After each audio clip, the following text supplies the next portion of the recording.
Why influence is the ultimate superpower. Have you ever wished you could change someone's mind, inspire action, or lead with confidence, all without force, manipulation, or control? Influence is not about being pushy. It's not about being loud. It's about understanding human behavior so deeply that people naturally trust you, listen to you, and want to follow your lead. In this audiobook, we're going to uncover the science, the psychology, and the real-world strategies behind the art of influence. These are proven techniques used by world-class leaders, negotiators, therapists, marketers, and even undercover agents. You don't need to be a celebrity or a CEO to influence others. You just need to learn what truly moves people from the inside out. Whether you want to win more clients, strengthen relationships, lead a team, or simply become someone others admire and follow, this journey will change how you interact with the world forever. Let's begin. Chapter 1. The psychology behind influence: what really works. Influence isn't magic. It's psychology. And the truth is, most people are influenced not by logic, but by emotion. Studies show that up to 90% of decisions are made emotionally and later justified with logic. That means, if you want to influence someone, you must start by connecting with how they feel. Influence starts with perception, how people see you, and that perception is shaped by your tone, your words, your body language, and even your energy. The first rule of influence: people must like you. Dr. Robert Cialdini, a world-renowned psychologist and author of Influence: The Psychology of Persuasion, identified 6 core principles of influence: reciprocity, scarcity, authority, consistency, liking, and social proof. We'll explore all of them in this audiobook, but let's start with the foundation: liking. People follow those they like. If you're warm, approachable, and genuine, people are far more likely to listen to you. If you're cold, defensive, or self-focused, even the smartest argument in the world will fall flat. Start by building rapport. Mirror their tone. Use their name. Find common ground. Compliment them sincerely. Smile, not just with your mouth, but with your eyes and energy. In one famous study, waiters who repeated their customers' orders exactly, mirroring their words, received significantly higher tips. Why? Because people feel understood, and when they feel understood, they trust you more. Trust is the currency of influence. You can't influence without trust, and trust is built through consistency, integrity, and presence. Show up, mean what you say, keep your word, and most of all, listen. Listening is the secret weapon of great influencers. When you truly listen, people feel valued. And when people feel valued, they open up. They become willing to see your perspective. Influence becomes easy. Influence is not control. Here's a truth that surprises many. Influence is not about controlling someone. It's about helping them see things differently. True influence invites cooperation, not resistance. It opens doors instead of forcing them open. If you try to push someone too hard, they'll push back. That's human nature. But if you ask the right questions, if you guide instead of demand, if you make them feel heard and respected, people will move with you, not against you. Your internal state shapes external impact. Finally, remember this: the most powerful influencers control their inner world. If you're anxious, desperate, or unsure, it shows. But if you're calm, confident, and centered, people feel that too. Before every important conversation, take a moment. Breathe, ground yourself, visualize a positive outcome. Speak from certainty, not arrogance, but calm, quiet power. Influence begins within. Chapter 2. Building instant trust and likability. Trust isn't earned over months anymore. It's often decided in seconds. In today's fast-paced world, people judge you instantly by your eyes, your energy, your tone, and your intent. To influence anyone, you must become a master at building instant trust and likability. And it starts before you even speak. First impressions are everything. A Princeton study revealed that people form impressions of trustworthiness within the first 100 milliseconds of seeing your face. That's faster than the blink of an eye. So, what does that mean for you? Your body language, posture, and facial expressions are doing the talking before your mouth ever opens. Make sure they speak the right message. Confidence without arrogance. Warmth without desperation. Keep your shoulders relaxed, your spine straight, and your expression open. Make eye contact, not with intensity but with ease. A soft, genuine smile triggers a mirror response in the brain, releasing oxytocin and making the other person feel safe. The likability principle. People don't listen to those they don't like, but the good news? Likability is not a mystery. It's a skill. To become more likable, be genuinely curious about others. Ask open-ended questions that invite people to share. Show appreciation, even for small things. Find common ground, especially shared values or interests. Psychologist Dale Carnegie said it best. You can make more friends in 2 months by becoming interested in other people than you can in 2 years by trying to get them interested in you. This isn't manipulation. It's connection. The law of familiarity. People trust what feels familiar. That's why repetition, consistency, and small routines can build enormous trust over time. When someone sees you regularly showing up, speaking with clarity, and behaving consistently, they feel safe around you, and safety breeds influence. Even in a single conversation, you can create familiarity by matching their tone, mirroring their body language subtly, or using similar vocabulary. These micro mirrors create subconscious alignment that makes people say, "I feel like I've known you forever." Vulnerability builds authentic connection. One of the most powerful ways to build trust is to be real. Don't be afraid to admit what you don't know, share a personal story, or acknowledge a mistake. Vulnerability does not weaken influence. It strengthens it. When you drop the mask, others do too. And from that place of mutual humanity, deep influence becomes possible. Think of the leaders you admire most. Chances are they're not perfect, but they are authentic. Listen like their words matter. You've heard it before. People don't care how much you know until they know how much you care. Influence grows in the space between listening and responding. Don't interrupt. Don't wait for your turn to speak. Really hear them. Nod, reflect their emotions, ask clarifying questions, make them feel not just heard but seen. When someone feels truly listened to, they become far more receptive to your message. Chapter 3. The Art of Subtle Persuasion. Persuasion is not about domination. It's not about proving someone wrong or cornering them into agreement. Real persuasion is an invitation, a gentle nudge, a subtle shift in perspective that feels like their own idea. The most powerful influencers don't yell, they whisper, they guide, they plant seeds and let those seeds grow inside the minds of others. Persuasion begins with framing. Framing is how you present an idea so it resonates deeply with someone's existing beliefs or values. The same fact, delivered differently, can either create resistance or inspire agreement.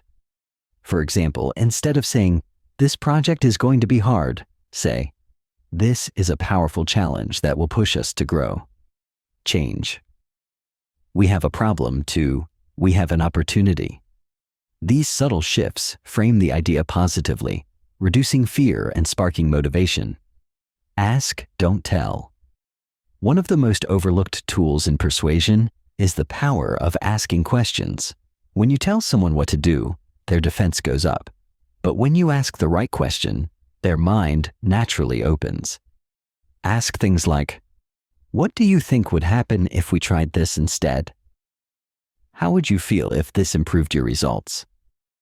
Would it make sense to explore another perspective? Questions create curiosity. They invite the other person into the conversation, which makes your influence feel cooperative rather than controlling. Use the yes ladder technique. This is a classic persuasion method where you start by getting someone to agree to small, easy statements. Each yes builds momentum toward a larger agreement. Start with, "You'd agree that solving this quickly is important, right? We both want the best outcome, correct? If we could find a solution that feels right to both of us, that would be worth exploring." By the time you offer your actual suggestion, they're already in a yes mindset. Speak to their values, not just your logic. Everyone has core values, things they deeply care about.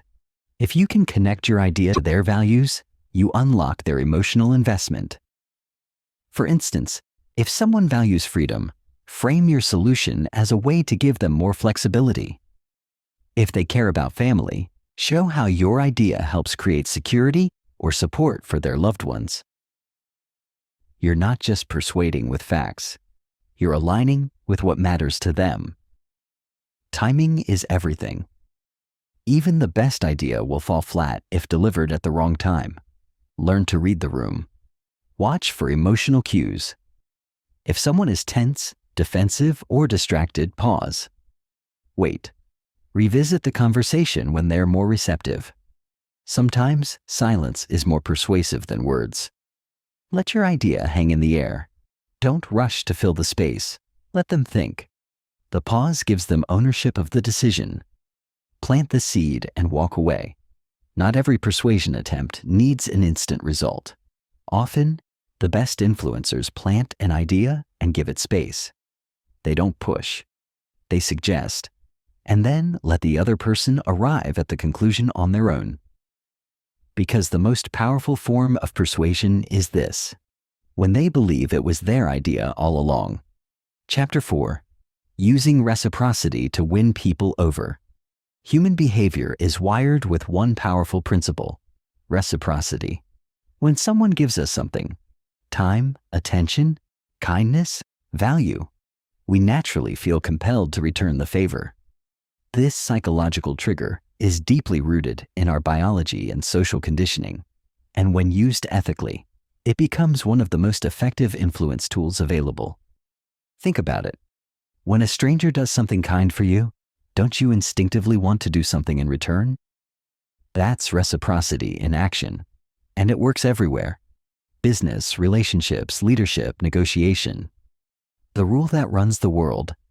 Dr. Robert Cialdini described reciprocity as the rule that runs society.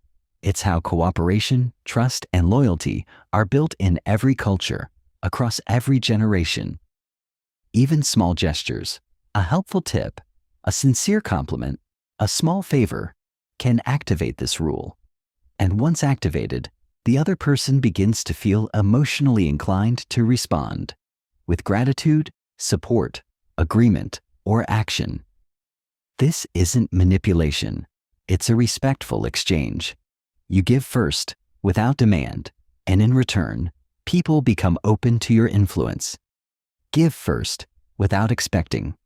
The real power of reciprocity lies in giving without conditions. When you offer something valuable without asking for anything in return, it builds massive goodwill and trust. Give your time. Share useful insights.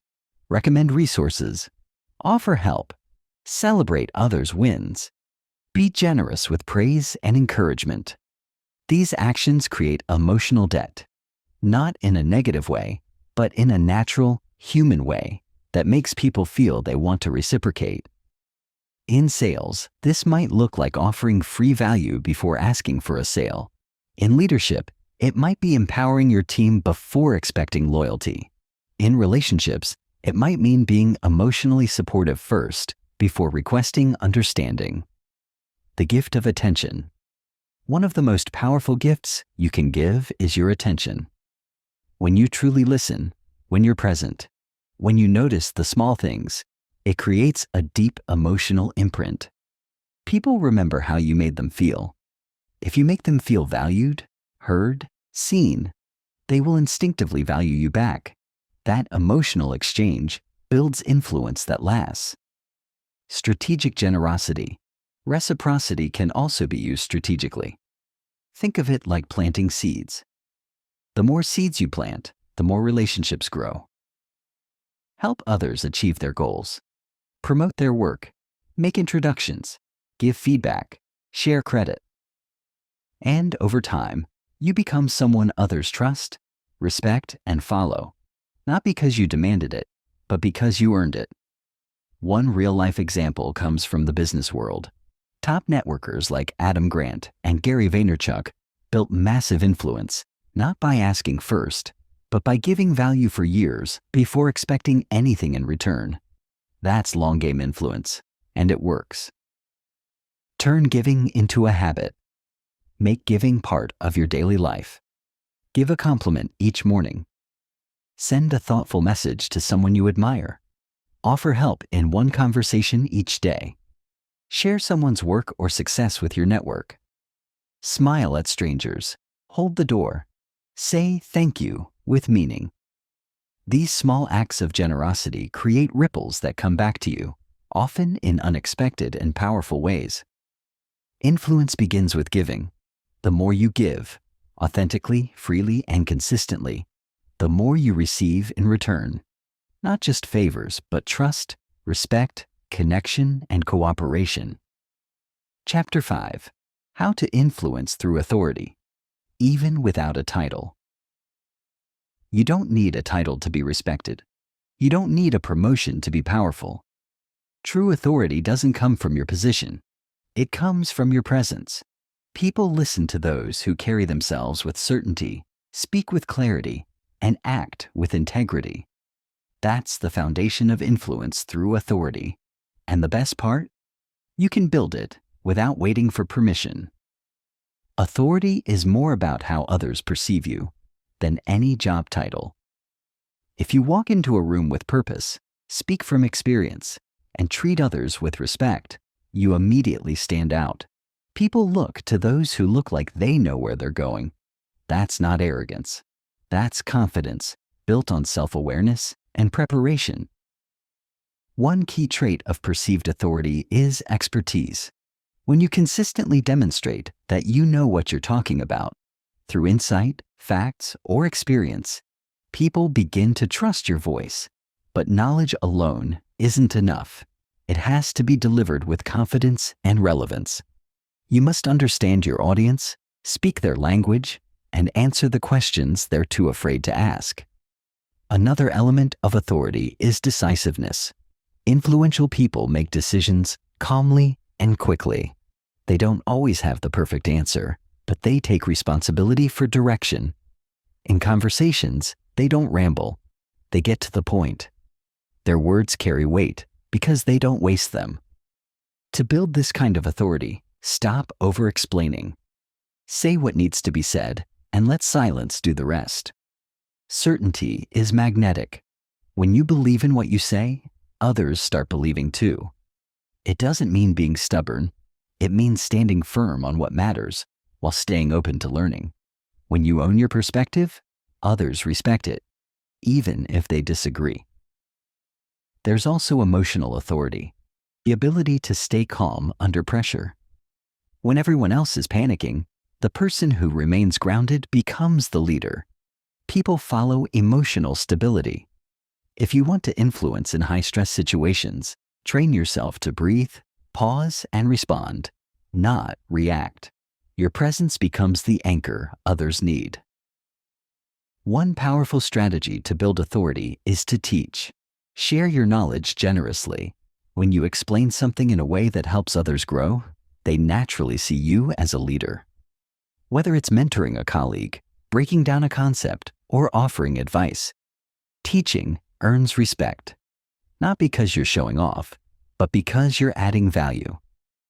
And finally, remember that true authority is never forced.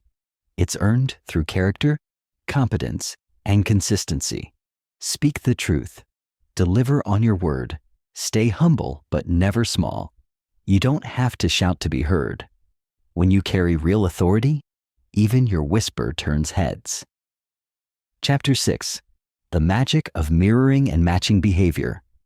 People are naturally drawn to those who feel familiar, and the most effective way to create familiarity quickly is through mirroring and matching. This isn't manipulation. It's empathy in motion. It's the art of aligning your behavior, tone, and body language with the person you're trying to influence, creating instant connection and psychological harmony. Mirroring happens when you subtly reflect someone's posture, gestures, facial expressions, or speaking style. When they lean forward, you lean slightly forward. When they cross their arms, you do the same a few moments later. When they speak slowly, you match their pace. Done with care and subtlety, this creates a sense of rapport so strong the other person begins to feel safe, seen, and understood. This phenomenon is backed by science. Neuroscientists have discovered what are called mirror neurons in the brain, cells that activate both when we perform an action and when we observe someone else performing it. These neurons are responsible for empathy, imitation, and bonding. When you mirror someone's behavior, their brain begins to associate you with trust and safety on a subconscious level. Matching behavior isn't limited to body language. It also includes tone of voice, energy level, choice of words, and even breathing rhythm. If someone speaks softly and calmly, and you respond with loud, fast-paced speech, it creates dissonance. But if you adjust your delivery to match theirs, even slightly, you reduce resistance and increase receptivity. Influencers in sales, therapy, leadership, and negotiation use this skill every day. A great therapist doesn't just listen. They reflect the client's emotional state. A skilled negotiator doesn't bulldoze. They find common ground by mirroring posture and matching tone. It's not about copying. It's about syncing. To use this strategy ethically and effectively, stay observant. Notice how the other person sits, speaks, and gestures. Then, begin to subtly echo those patterns. Not all at once, not obviously, but gently over time. If they sit upright, do the same. If they use certain phrases often, weave them into your response. If they use humor, smile with them. Let your communication feel like a dance, not a battle. There's also verbal mirroring, where you repeat the last few words of someone's sentence as a question or reflection. For example, if they say, "I'm struggling to stay focused," you can respond, "Struggling to stay focused?" This simple technique shows empathy, builds trust, and keeps the conversation flowing naturally. Mirroring should always feel authentic, never forced. If you overdo it, people will feel uncomfortable. But when done right, it creates a powerful sense of psychological alignment that leads to influence without resistance. They'll walk away thinking, "I don't know why, but I just really connected with that person." That's the magic. Influence isn't about dominating. It's about harmonizing. When you mirror someone's reality, they become open to your perspective. Chapter 7. Influence through empathy and active listening. If you want to influence someone, you must first understand them. Not just their words, but their emotions, their struggles, their worldview. Influence without empathy is manipulation, but influence with empathy is transformation. And the key to unlocking empathy is active listening. Most people listen to respond, not to understand. They wait for their turn to speak. They hear the words, but miss the meaning. True influencers do the opposite. They listen like it's their only job. They make the other person feel like, in that moment, they are the most important person in the world. That level of attention is rare and powerful. Active listening is not silent waiting. It's an active presence. It means leaning in with your body, your mind, and your heart. It means nodding, maintaining gentle eye contact, and responding with reflective phrases like, "I see," that makes sense, or tell me more. It means asking thoughtful follow-up questions that show you're fully engaged. Empathy is the emotional engine of influence. It bridges the gap between two minds. It makes people feel safe, heard, and respected. When someone feels deeply understood, they're more willing to consider your perspective, not because you forced them to, but because you earned the right to be heard. To practice empathetic listening, focus entirely on the speaker. Put your phone away. Eliminate distractions. Listen for the emotion behind their words. Ask yourself, what is this person really feeling right now? Is it fear, excitement, doubt, pride, shame, hope? When you speak to that emotion, your words land deeper. Use empathy statements like, "That must have been difficult. It sounds like you really care about this. I can imagine why you'd feel that way." These simple phrases validate the other person's experience. They don't mean you agree. You're just acknowledging their reality. And acknowledgement is the first step to influence. Sometimes, the most persuasive thing you can say is nothing at all. Silence gives space for people to reflect, to open up, and to feel in control. In that silence, your presence does the influencing. You become the person they trust, not because you had the right answer, but because you cared enough to listen without judgment. Influence isn't always about being the loudest voice in the room. Often, it's about being the calmest presence, the one who listens when no one else does, the one who understands before offering advice, the one who makes people feel seen in a world that constantly overlooks them. Empathy is not weakness. It is the sharpest tool in the influencer's toolkit. Because once someone feels safe with you, they let down their guard. And that's when real influence begins. Chapter 8. Framing and Reframing. The language of influence.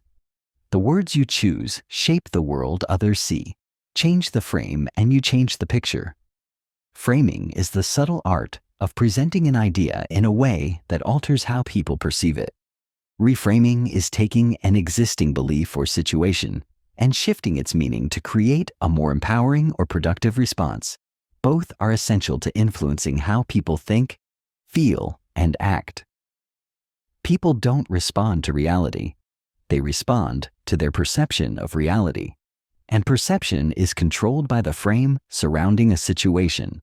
For example, imagine telling someone, "This task will take a long time." Now reframe it. This is a chance to do deep, meaningful work. The facts haven't changed, but the emotional response has. That's the power of framing. Politicians, marketers, and master communicators use this every day. They never say, "tax increase." They say, "investment in our future." They don't say, "cutbacks." They say, "strategic reallocations." Every word carries weight. Every phrase paints a picture. As an influencer, you must become intentional with language. Choose frames that create clarity, not confusion. Hope, not fear. Empowerment, not pressure.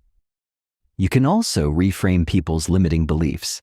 When someone says, "I always mess things up," reframe with, "That's a sign you're learning and evolving."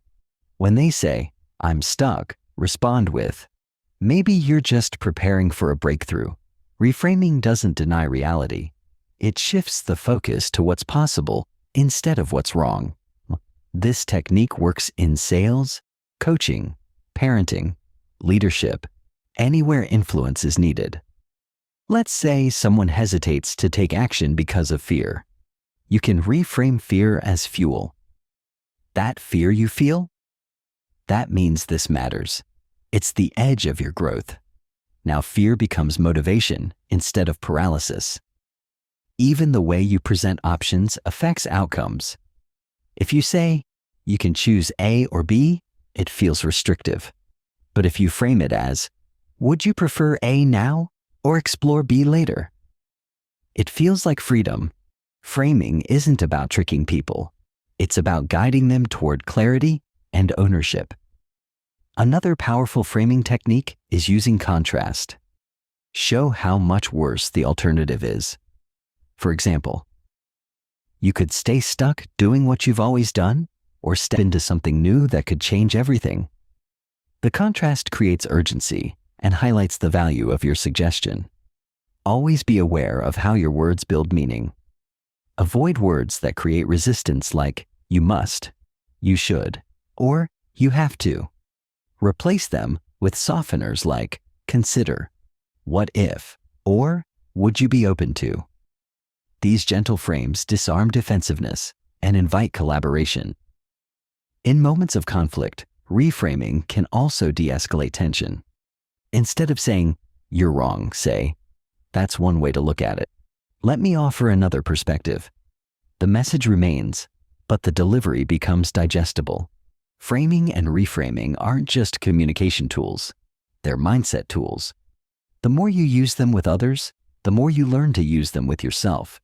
You stop seeing obstacles and start seeing opportunities. You stop resisting problems and start reframing them into purpose. That's when you stop needing influence and start becoming it. Chapter 9. Storytelling that sells ideas and wins hearts. Facts tell, but stories sell.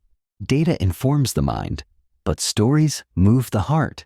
If you want to influence people, you must learn the language of emotion, and that language is storytelling.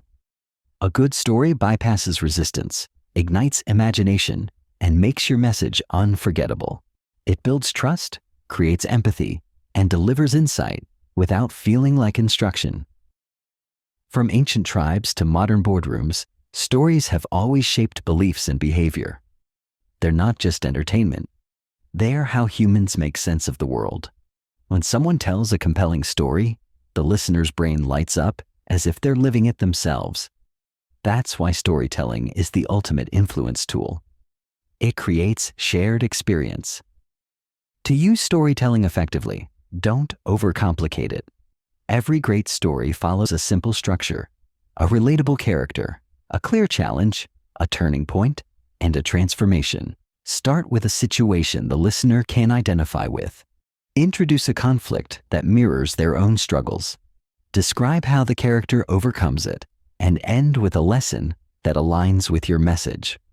Let's say you're trying to inspire someone to take a risk. Don't throw statistics at them. Tell them about a time when you were scared to take a leap, but did it anyway, and how that changed everything. Paint the scene. Describe the fear, the hesitation, the breakthrough. Let them feel it. Influence begins when people feel. The best stories are personal but universal. They're vulnerable but grounded in growth. They reveal a part of you that others can see themselves in. And that's what creates emotional connection. When you share your truth, you give others permission to do the same. That's when walls come down and influence flows in. Timing is also crucial. You don't need to open every conversation with a story. Use them when the listener is emotionally invested, when the stakes are high, or when logic isn't enough, and keep them concise. A 2-minute story told with emotion will have more impact than a 10-minute monologue filled with fluff. Another powerful technique is the metaphor. A short, symbolic story or comparison that brings clarity to complex ideas. For example, explaining resilience as a bouncing ball is far more effective than reading a definition. Metaphors stick. They simplify. They make your ideas portable. If you're in sales, use a success story from a past client. If you're a leader, use a personal failure that taught you a valuable lesson. If you're a teacher, turn every concept into a journey. The more human your message becomes, the more it resonates. Finally, always end your story with a takeaway. What's the point? What do you want them to feel, believe, or do as a result? The transformation is where the influence happens. It's not just the story, it's the shift the story creates. You don't need to be a writer or a speaker to tell great stories. You just need to be honest, intentional, and emotionally present. Speak from experience, not ego. Speak to uplift, not impress. And remember, your story, told at the right moment, could be the catalyst for someone else's change. Chapter 10. scarcity, and urgency. How to spark action. People are far more motivated by what they might lose than by what they could gain. This is the psychology of scarcity. When something is rare, limited, or time-sensitive, its perceived value increases instantly. We're wired to want what we think we might not be able to have. That's why scarcity and urgency are two of the most powerful tools for creating action and influence. Scarcity works because it triggers a survival instinct. If a resource is limited, our brain tells us to secure it before it's gone. It creates tension, and that tension drives decision-making. Think about phrases like limited spots available, only 2 left in stock, or offer expires tonight. These aren't just marketing tricks.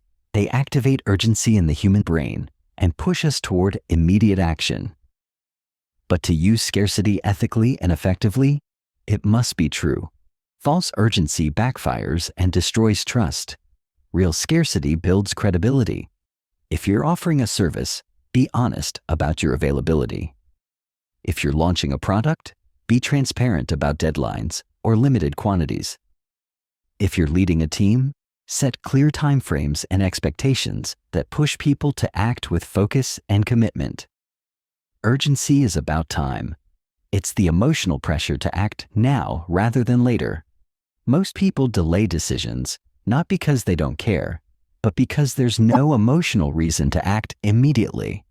That's where urgency comes in.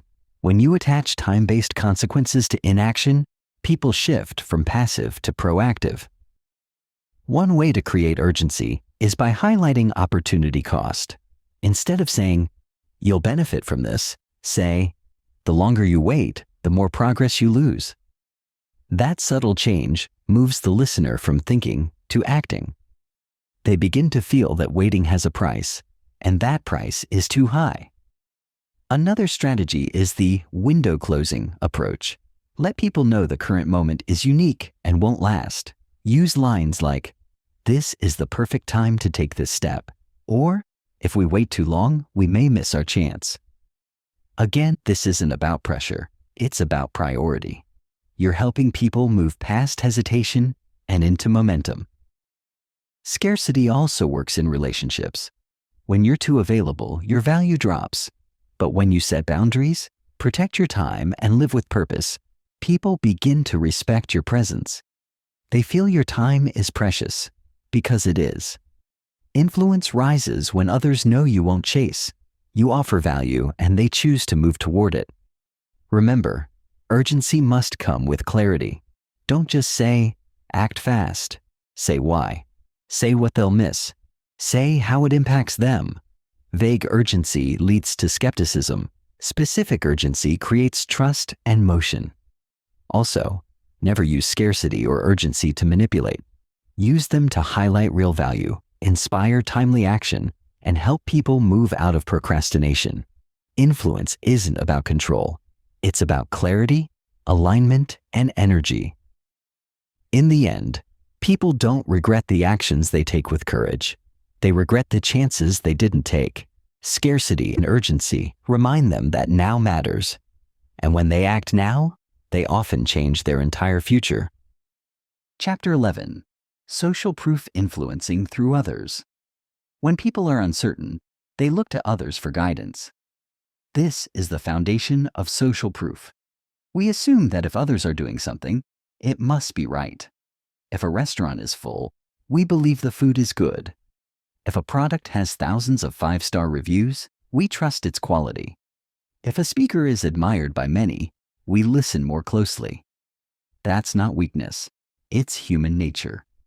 Social proof is influence through the behavior and approval of others. We are social creatures. From birth, we rely on the group to tell us what's safe, what's valuable, and what's true. That's why we follow trends, mimic behavior, and feel more comfortable when others validate our choices. As an influencer, when you show that others have embraced your idea, solution, or approach, you reduce resistance instantly. You help the person feel like they're not taking a risk alone. They're stepping into something trusted by many. There are many forms of social proof: testimonials, reviews, endorsements, public support, case studies, popularity metrics, shared results. These cues bypass skepticism and activate trust. If others have succeeded, the listener thinks, maybe I can too. For example, if you're trying to influence a decision at work, don't just say your idea is good. Show how it worked in a similar team, or how other respected leaders are doing the same. If you're in business, showcase stories from satisfied clients. If you're in social situations, mention mutual friends or shared experiences that build familiarity. Social proof is especially powerful when the reference group is similar to your audience. We are more influenced by people we identify with. If a young entrepreneur sees that other young entrepreneurs love your coaching, they feel seen. If a parent hears that other parents trust your advice, they open up faster. Match your proof to your audience, and your influence deepens. You can also create live social proof in the moment. When one person in a group agrees with you or supports your idea, others start to follow. That's why getting early buy-in from key voices is so important. They pave the way for broader influence. Another powerful form of social proof is numbers. When you say, over 10,000 people have downloaded this, or we've helped clients in 42 countries, it signals credibility. But don't exaggerate. Authentic proof works better than inflated claims. People can sense when something's been hyped too much, and it breaks trust. Even subtle forms of social proof matter. Body language, for example. When others nod during your speech, it makes the audience more receptive. When a respected peer listens attentively to your idea, it elevates your authority in the room. Use social proof to reduce fear.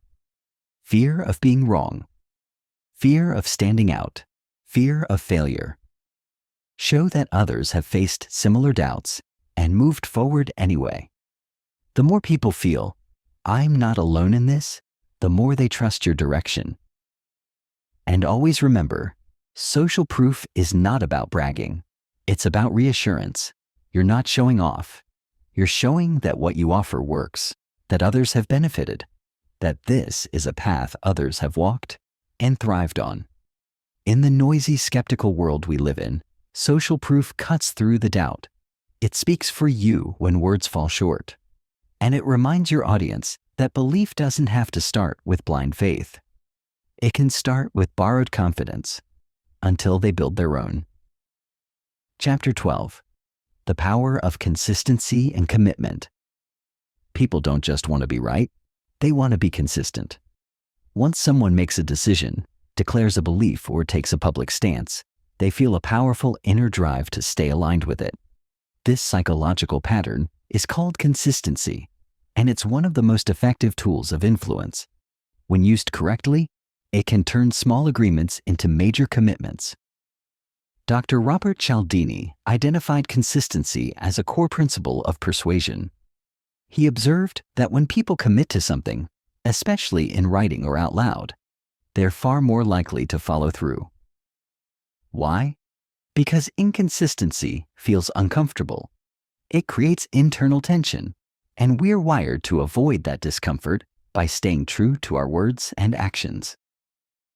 As an influencer, your goal is to guide people towards small, easy commitments that align with your larger message. Start small. Ask for agreement on values or goals before presenting your main idea. For example, in a sales context, ask, would you agree that saving time is a top priority for you? Once they say yes, they've taken a small step. That small step paves the way for a larger decision. This technique is known as the foot in the door method. You start with a small ask, something easy to say yes to. Then, once the person has committed, you present the real request. Because they've already invested, they're more likely to continue. This works because people want to appear logical, reliable, and aligned with their own behavior. But this isn't just about tactics. It's about helping people feel consistent with their own values. When you remind someone of who they aspire to be, kind, focused, responsible, they naturally want their actions to reflect that identity. Say things like, "You've always been someone who follows through," or "I know you care deeply about doing the right thing." These statements prime the person to act in a way that supports that self-image. Another way to use consistency is through written commitments. Have someone write down their goals, sign a pledge, send a confirmation email. The physical act of writing reinforces the decision. It turns intention into ownership. That ownership leads to follow-through.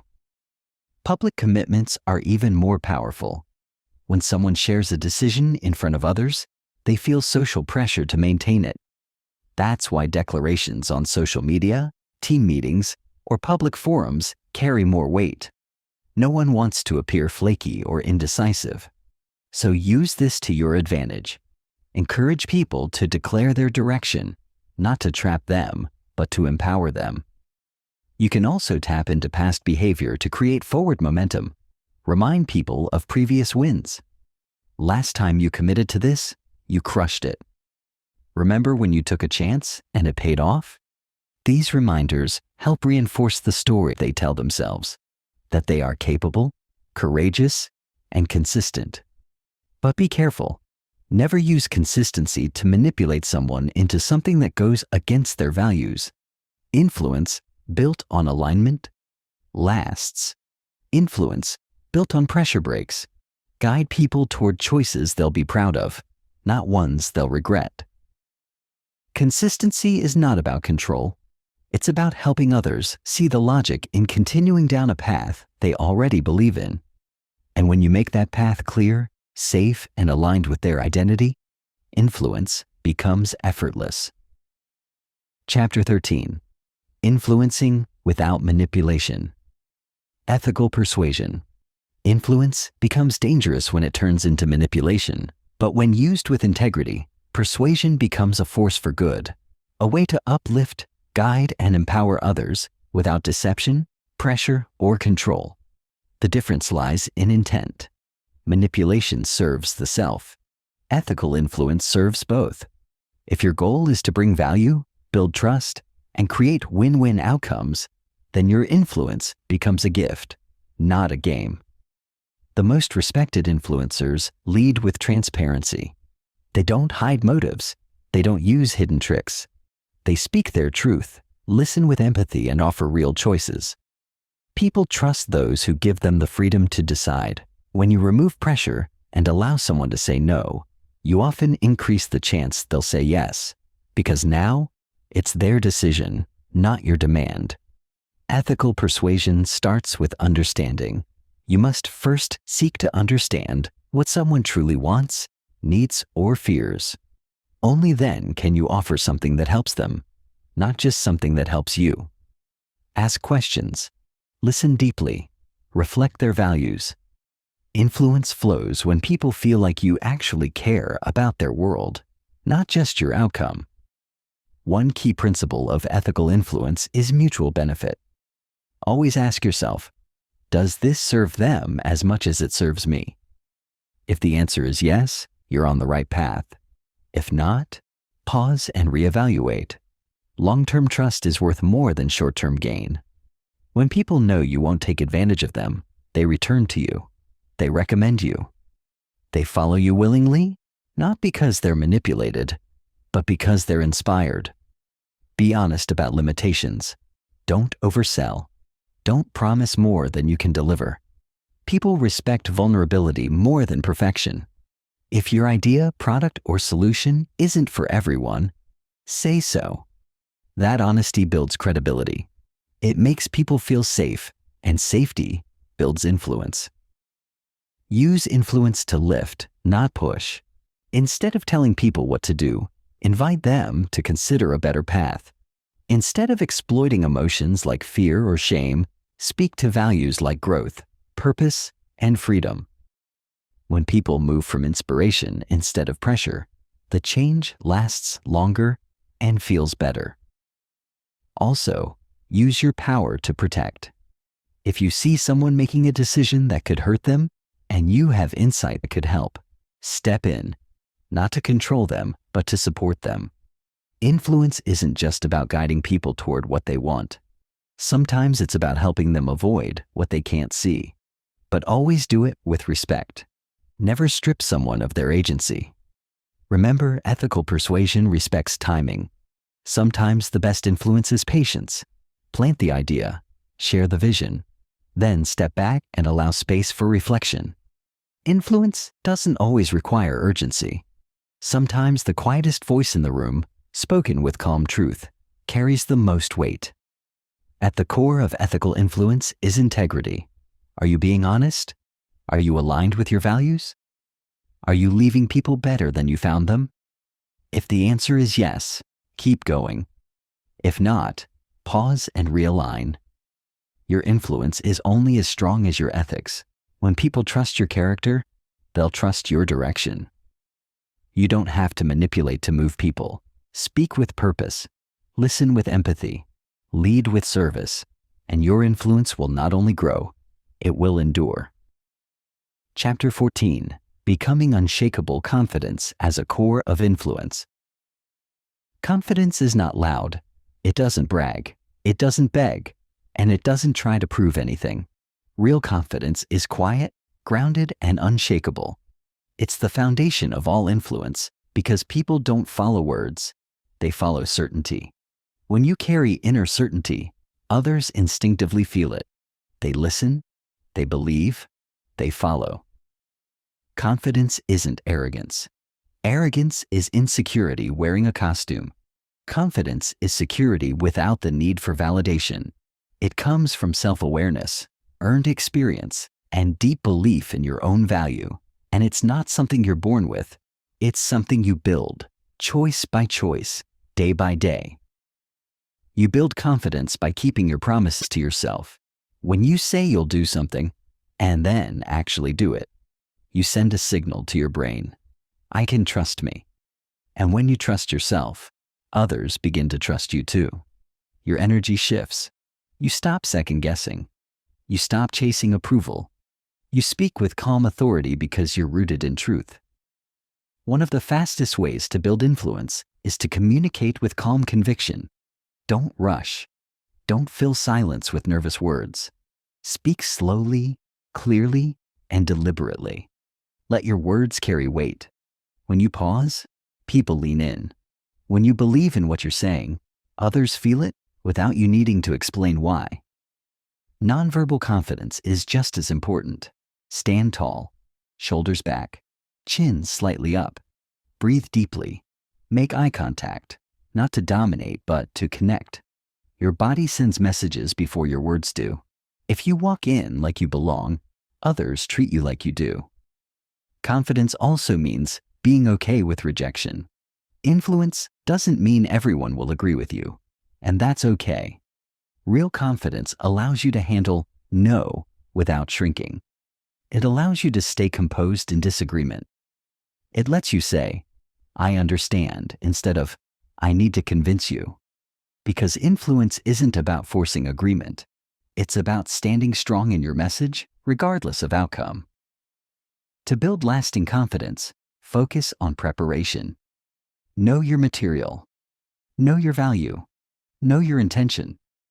When you walk into any situation prepared, you eliminate most fear. People don't fear failure. They fear being unready.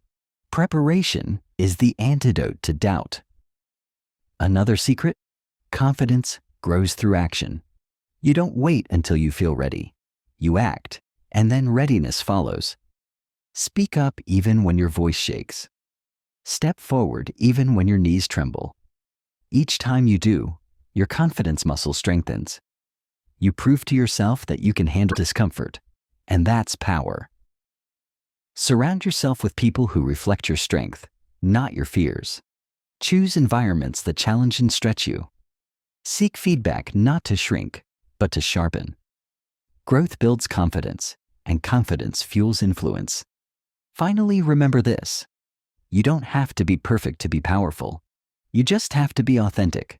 People are drawn to realness, vulnerability with strength, honesty with clarity, humility with direction.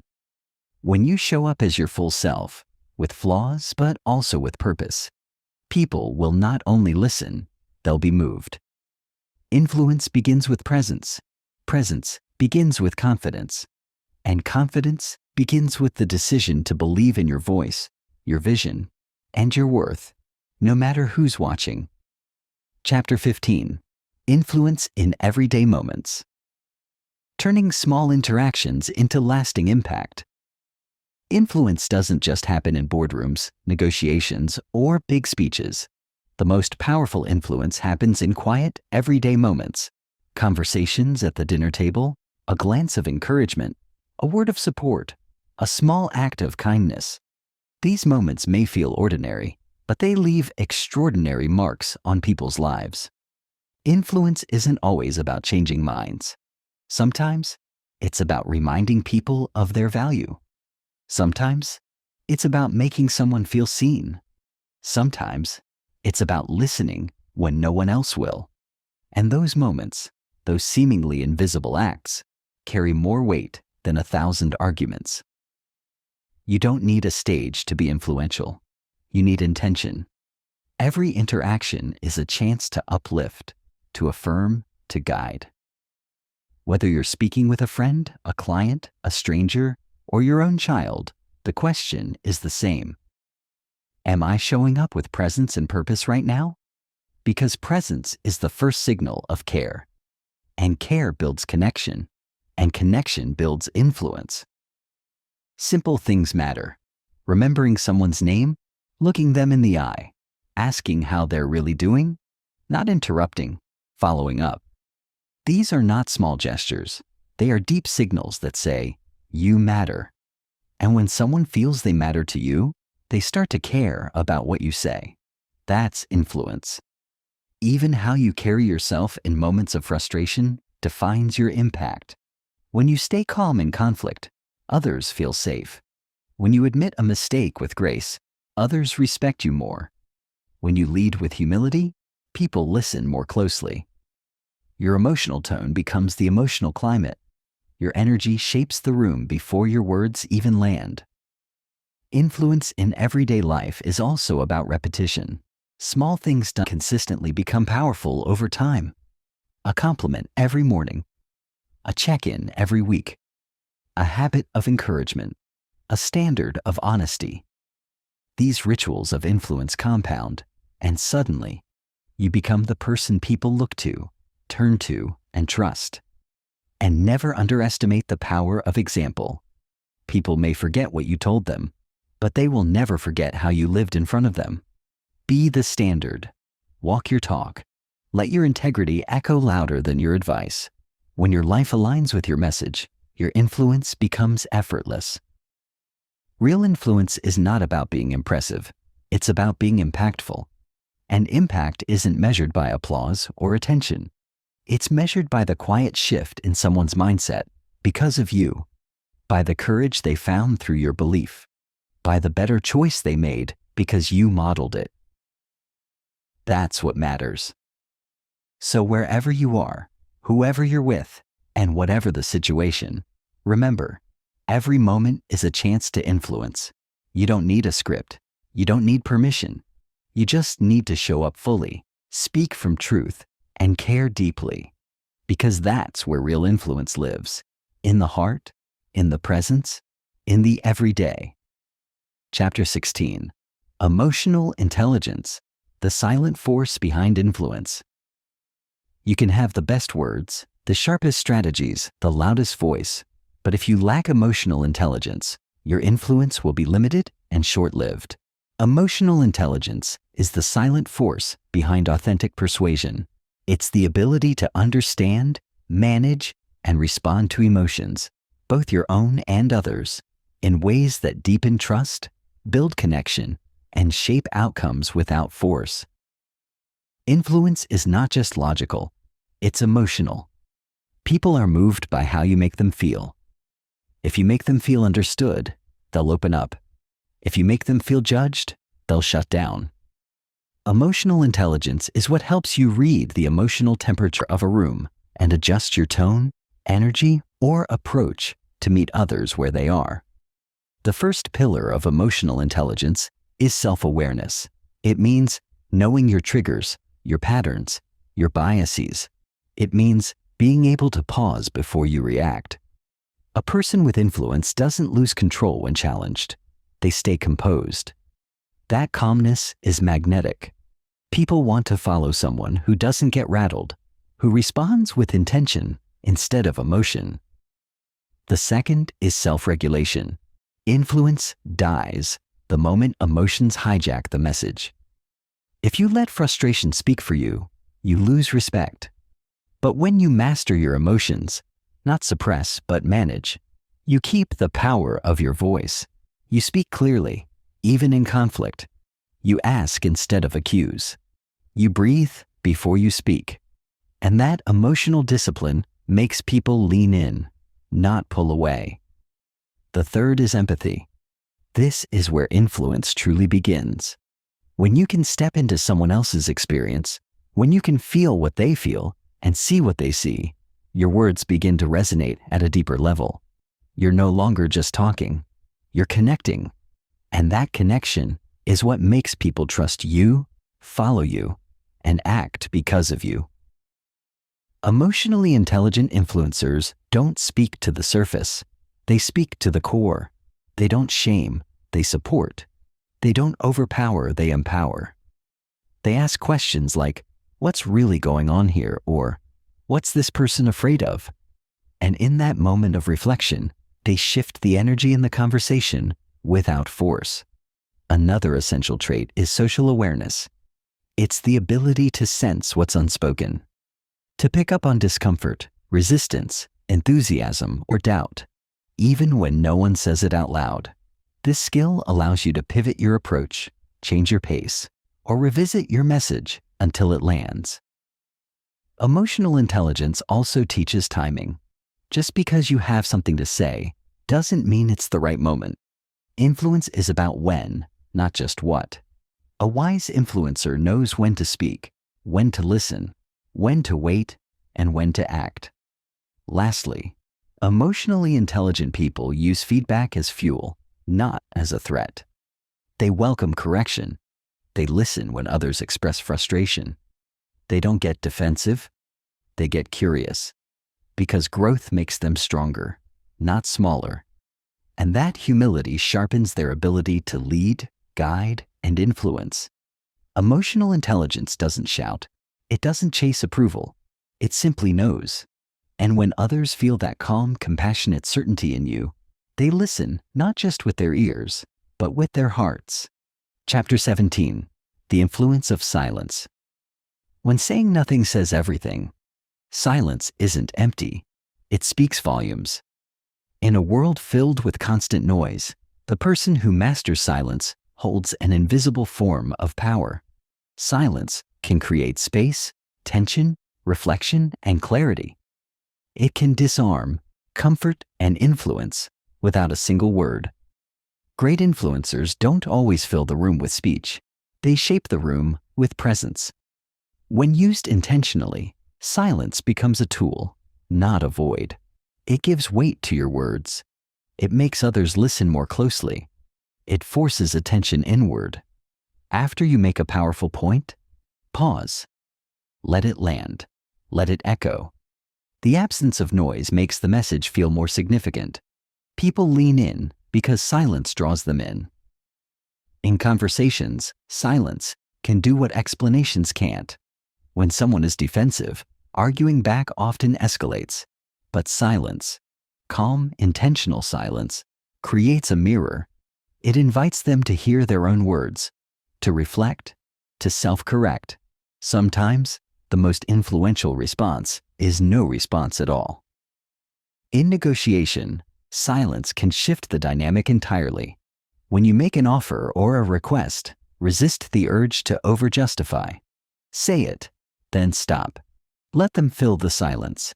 The tension created by the pause often leads the other party to reveal more, reconsider their position, or agree faster than if you had pushed. Silence also shows emotional strength. When you're attacked, criticized, or misunderstood, choosing silence instead of reacting shows control. It says, I won't be pulled into chaos. That restraint commands more respect than any comeback. It proves you're governed by principle, not impulse. In coaching or leadership, silence gives others the floor. It tells them, this is your moment. It opens the door for insight, for growth, for discovery. The best mentors know when to speak and when to step back. In the space you leave, others find their voice. Even in storytelling, silence matters. Strategic pauses give listeners time to feel, to absorb, to connect emotionally with the message. Without pauses, words lose their impact. With them, every idea breathes and expands. But silence isn't just about withholding words. It's about presence without pressure. It's about making space without abandoning. It's about being there fully, even when you're not speaking. People feel that. They remember that. To master influence, you must become comfortable with stillness, with not always having the answer, with letting others take the lead, with trusting that silence isn't weakness. It's wisdom. It shows you're not trying to control the moment. You're co-creating it. Silence is the resting point of influence, the moment between notes that makes the melody meaningful. It reminds people that depth doesn't always need volume, and that sometimes the most powerful message is the one that's felt, not heard. Chapter 18. Energy Influence. How your vibe shapes every interaction. Before you say a word, people feel your energy. It enters the room before you do. It lingers after you leave. Your presence, your emotional frequency, your internal state, communicates louder than your voice ever could. This is energy influence. It's the unspoken language of confidence, clarity, and calm that either attracts or repels. It's what makes people feel safe, inspired, or guarded without knowing why. Energy is contagious. If you're rushed, scattered, or stressed, the people around you absorb that tension. If you're grounded, focused, and open, they naturally relax and trust more. That's not magic. It's neuroscience. Human beings are wired with mirror neurons that reflect the emotional states of those around them. Your emotional posture becomes a signal, guiding others toward or away from engagement. That's why influence starts with internal alignment. If you carry doubt, people feel it. If you radiate certainty, people sense that too. Your vibe reveals your beliefs before your message does. So before influencing others, check your own state. Are you centered? Are you fully present? Are you speaking from anxiety or authority? Energy influence isn't about being loud or hyper. It's about being intentional. Some of the most influential people speak softly, but their energy is unmistakably strong. Their stillness, their eye contact, their posture, all tell a story of self-trust. They don't need to dominate. They draw people in by being fully tuned in. Your energy also sets the emotional rhythm of any conversation. If you stay calm in conflict, others de-escalate. If you stay curious during disagreement, it invites openness. If you remain hopeful in difficulty, it instills belief. That emotional leadership isn't about words. It's about emotional discipline and presence. The fastest way to elevate your influence is to manage your state. Breathe deeply before speaking. Enter conversations with intention, not just information. Let your energy say, I'm here with you, I'm steady, I'm clear. That silent message builds more trust than any sales pitch ever could. Remember, energy never lies. You can fake words. You can fake gestures, but you can't fake alignment. People will feel if your outer message matches your inner reality. That's why self-work isn't separate from influence. It is influence. The more congruent you become, the more magnetic you become. You can also use energy to reset a room. When energy feels heavy, bring lightness. When it's chaotic, bring calm. When it's negative, bring possibility. You don't have to fix everything. Just shift your own state. That alone creates space for others to rise. And don't underestimate small energetic cues. how you walk in, how you sit, how you smile. These subtle behaviors shape perceptions instantly. Carry yourself like someone who respects their message. Move with quiet confidence. Make people feel that your presence means something, not because you force it, but because you've earned it. Influence through energy is the most authentic kind. It doesn't need applause or attention. It simply exists. It simply is. And once you master it, your influence becomes effortless, because people don't just hear you, they feel you. Chapter 19. Invisible Influence, Shaping Behavior Without Direct Control. The most powerful influence isn't forceful, it's subtle. It happens in the background without commands or control. This is invisible influence, the art of guiding people's actions, thoughts, and emotions without them even realizing they're being influenced. It's not manipulation, it's mastery. It's not about power over others, it's about alignment with them. Invisible influence works by shaping the environment, planting cues, adjusting context, and letting natural psychology do the rest. When you create the right conditions, people often influence themselves. They move, decide, or change because it feels like their own choice. And that's what makes it stick. One way to create invisible influence is through priming, subtle exposure to words, images, or ideas that shape future behavior. For example, if someone sees the word achievement before making a decision, they're more likely to choose the ambitious option. If they hear music that feels relaxing, they make more generous choices. These small cues can shift entire mindsets. Another method is environmental design. People's choices are shaped by their surroundings.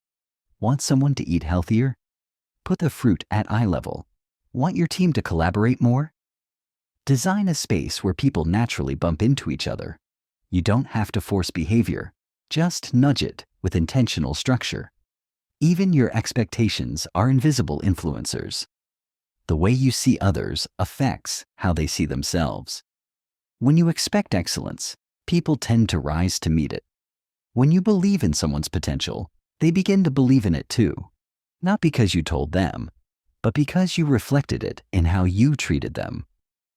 Another subtle method is behavioral mirroring, not mimicry, but energetic alignment. When you subtly reflect someone's tone, pace, or posture, they subconsciously feel more connected to you. That comfort builds trust, and trust opens the door to deeper influence. Social norms are also powerful invisible forces. When people feel like everyone else is doing it, they tend to follow. Highlighting what others have already embraced makes a behavior feel safe, acceptable, and smart. This is why reviews, testimonials, and stories from peers often influence more than data ever could. Invisible influence also relies on consistency of identity. If you help someone see themselves differently, more capable, more valuable, more courageous, they will start acting in alignment with that identity. Not because you told them to, but because their mind seeks to stay consistent with how they now see themselves. To apply invisible influence, you must lead with awareness, not authority. Ask instead of instruct. Guide instead of demand. Suggest instead of push. People resist being controlled, but they embrace being understood. And the moment they feel ownership over the decision, your influence becomes lasting. You don't need to dominate the conversation. Just shift the frame. Highlight new angles. Introduce better alternatives. Speak in a way that empowers the listener to reach their own conclusions. Because when someone feels they made the decision, they rarely resist it. They defend it. True influence often looks like nothing happened. No conflict, no struggle, just flow, just insight, just a shift in energy, in perspective, in behavior. So smooth it felt like it was always meant to be that way. Chapter 20. Legacy Influence. Creating a ripple that outlives you. The greatest influence isn't measured in likes, applause, or attention. It's measured in lives changed long after you're gone. Legacy influence is the kind that continues to echo, even when your voice is no longer in the room. It's not about short-term persuasion. It's about long-term transformation. It's about planting seeds that grow into forests you may never see. You build legacy influence not by trying to be remembered, but by focusing on being useful, intentional, and deeply aligned with who you are.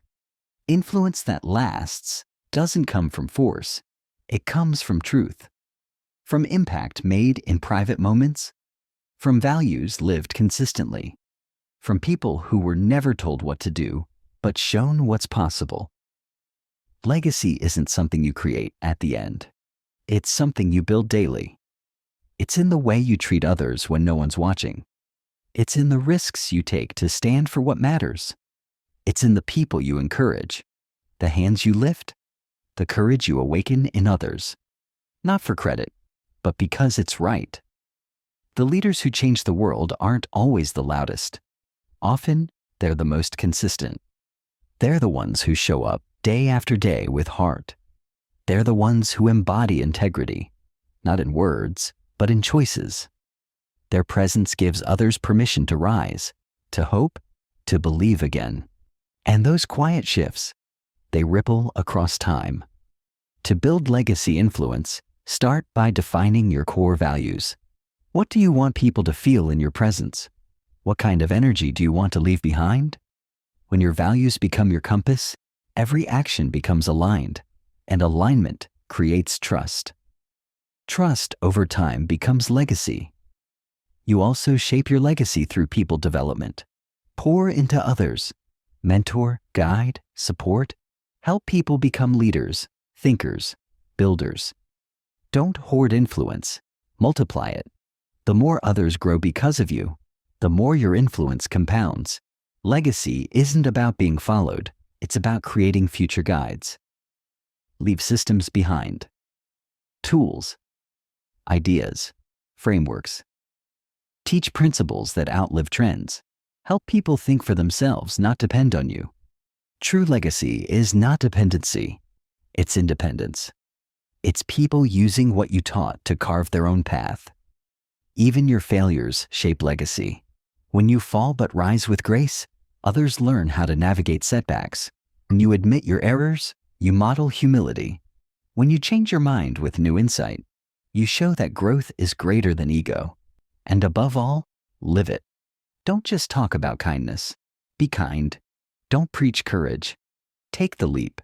Don't promote purpose. Embody it. Influence that is lived becomes unforgettable. Years from now, someone you never met may speak your name. Not because you were famous, but because you were impactful. Because something you did or said or stood for lit a fire in someone who then passed that fire forward. That's legacy. That's influence. And that's how your presence outlives your voice. Influence that begins with you. You've just journeyed through the strategies, principles, and timeless truths that shape the art of influence. But here's the most important truth of all. Your greatest power doesn't come from techniques. It comes from who you choose to be. Every interaction is a chance to make someone feel more seen. Every moment is an opportunity to lead by example. Every word, every pause, every act of listening shapes the world around you. Influence isn't about having the right words. It's about carrying the right energy. It's not about control.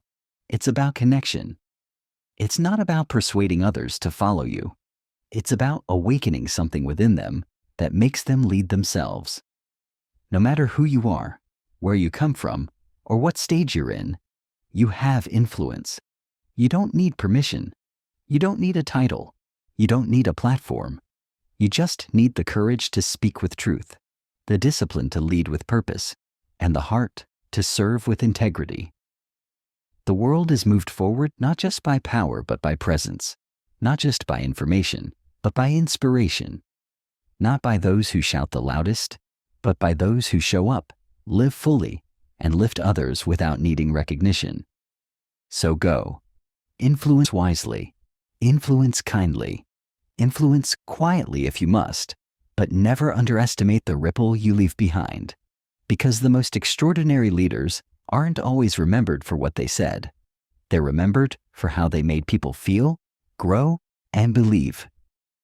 This is your time, not to manipulate, not to impress, but to move people with your voice, your choices, and your presence. Influence isn't something you chase, it's something you become.